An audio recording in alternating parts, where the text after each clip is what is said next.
দেখেন ইহুদিবাদী কুত্তার বাচ্চা জাতিসংঘ ভাষণ দিতে গেছে। ওর ভাষণ মানুষ শুনবে না, সব চলে যাচ্ছে। ভিডিওটা দেখে আমার খুব ভালো লাগছে। খ্রিস্টানদের উপরে যত নির্যাতন করছে কুত্তার বাচ্চায়, আজকে এসে জাতিসংঘ ভাষণ দিতে, তার জাতিসংঘ সবাই ডাকছে।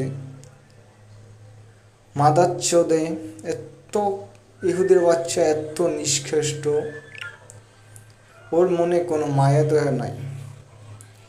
খ্রিস্টান নিরীহ ভাই বোনদেরকে কীভাবে হত্যা করছে এই কুত্তার বাচ্চায় ভাষণ দিতে আসছে।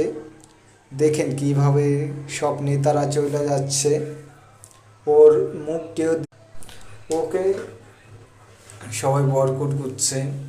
এরপরও লাশ হচ্ছে না কুত্তার বাচ্চার, কারণ ও তো বেশরমা, যারও সন্তান না হলে এরকম করে না। নিরীহ মানুষগুলা কীভাবে হত্যা করছে আপনারা দেখতেছেন। ফিলিস্তিনের গাজাবাসীর যে অত্যাচার করছে, এই কুত্তার বাচ্চা নেতানিয়াহু, যারও সন্তান, ওর জন্ম ঠিক নেই। কারণ জন্ম যে ঠিক থাকে সে এরকম করে না, জন্ম ঠিক নেই। সে আসছে জাতিসংঘ ভাষণ দিতে, সেই ভাষণ দিতে হচ্ছে, আর এই সব নেতারা চলে যাচ্ছে, তার ভাষণ কেউ শুনতেছে না।